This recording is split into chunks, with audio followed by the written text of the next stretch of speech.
Pretty much everyone now seems to be agreed that the best way to exit lockdown is mass testing and contact tracing so that cases of COVID-19 can be isolated. It's also a given that the only way to do this on a large enough scale will be some kind of automated phone app. There is, however, controversy about what kind of app that should be. And over the past couple of days, this seems to have really kicked off on tech Twitter, as I'm a bit out of my depth with anything more technical than doing a PowerPoint presentation or finding a hookup on Grindr. I'm delighted to have on the show someone who understands the back end of phone apps, not just how to download them, and why the government's choice of test and trace application has proven controversial. Alex Hern is technology editor at The Guardian. Welcome to the show. Hello, thank you for having me on. Real pleasure to have you on. I want to start with first principles. For the basic among us, like myself, how does a contact tracing app work? The way we're going with most apps these days, the sort of current state of the art, uses Bluetooth. It uses the same signal that my headphones are connected to the computer with. It uses the same signal that we use for most wireless accessories. Your phone, under any of these contact tracing apps, begins constantly transmitting a random identifier, basically yelling into the ether, "Hi, I'm me, I'm here, remember me. Hi, I'm me, I'm here, remember me." Every other phone is listening out for those same random identifiers. This part so far is in common with every contact tracing app. Where things start to differ is what happens if you get COVID-19 and if you say, "I'm infected." Under one model, you tell the NHS, "Hey, I have COVID-19. Here's all of the signals I heard. Here's all of the other phones going, 'Hey, I'm me.' Here are their random identifiers." The NHS gets that list of numbers and then pings each of them going, "Oh, hey, we were told you might have been exposed to COVID-19. That model is called the centralized model because it involves the NHS having a centralized repository of the data of who's been exposed to COVID. The decentralized model is slightly different. Rather than my phone telling the NHS, "Hey, here's everyone I've heard," my phone tells the NHS, "Hey, here's all the random identifiers I've sent out. Here's all the names I've shouted into the void." The NHS gets that and then sends that to every phone saying, "If you've heard any of these names, you've probably been exposed. Go seek a test."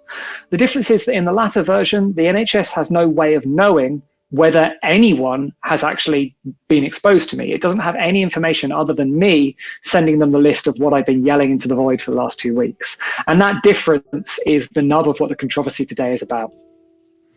And so the controversy, I suppose, if I've got this right, is so the NHS, they're saying we want to use a centralized system. And the reason we want to use a centralized system is because all of this information, all of this data is incredibly useful. One of the reasons why, the response to COVID-19 has been somewhat lacking is because the government have felt underinformed. They don't know how many people have the app or how many people are even in contact with each other. And if they get an app which passes them all the data, that's an absolute treasure trove which could be used to do amazing things with public health. The other argument is that that's giving the government way too much information, and it's better to have a decentralized system which does nothing other than tell people if they've been in contact with someone who's had COVID-19, and it's very difficult for the government to infer anything else from that. Absolutely. So that's like the principles-based disagreement here, right? The question of how much information about the pandemic do we want the government to have? And to really see this, you can go for sort of the stark extremes. At one end, the extreme of an untrustworthy government having this data, you could well imagine a situation in which the government goes, "Okay, well, this contact trace we can see resulted in 170 exposures over the last 2 weeks. That means this person has almost certainly been breaking the social distancing guidelines. And so we should not only send out the contact alert, we should also refer this to the police because this is evidence of a crime under the lockdown legislation."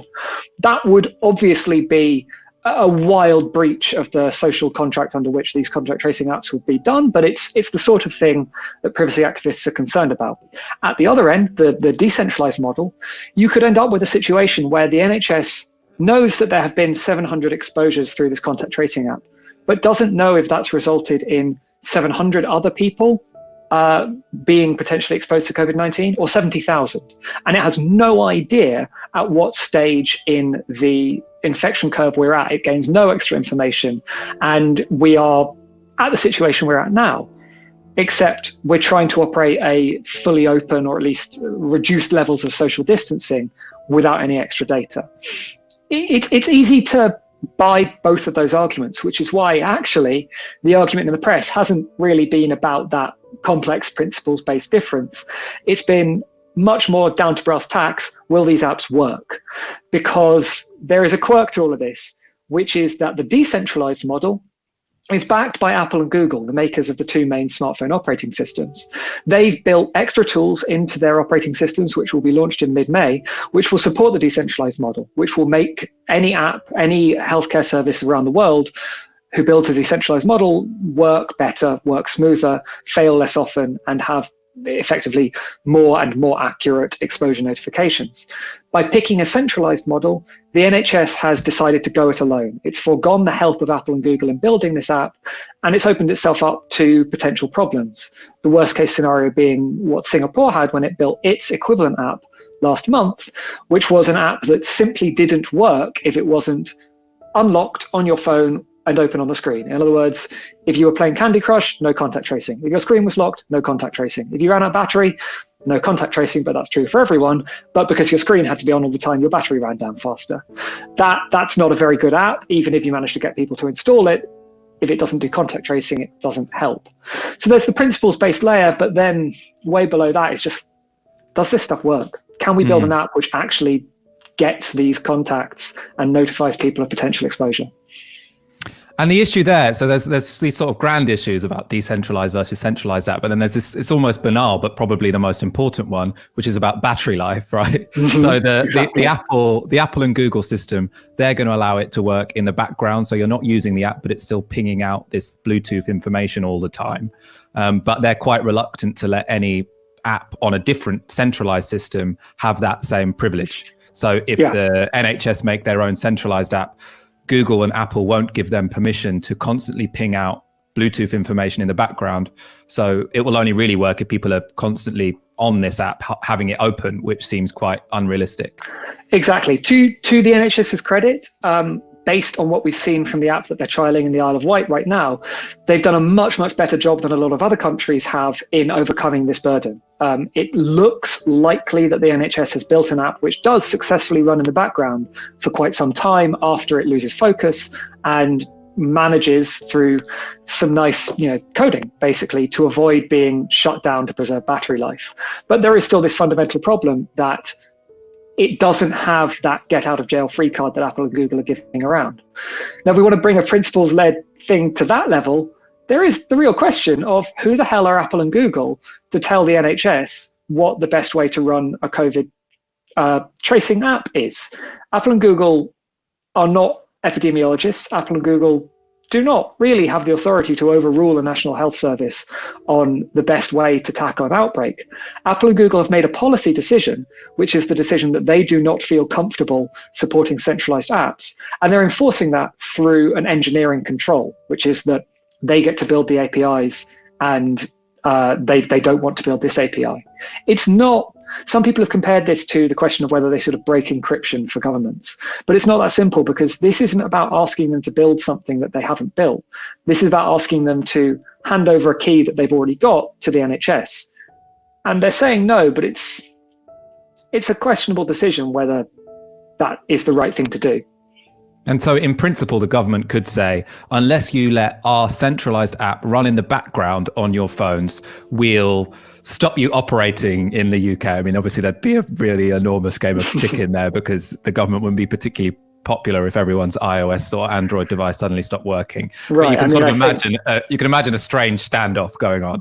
Yeah, and the UK government isn't the only government which is in this position. The UK government is reluctantly accepting its position, as best I understand it.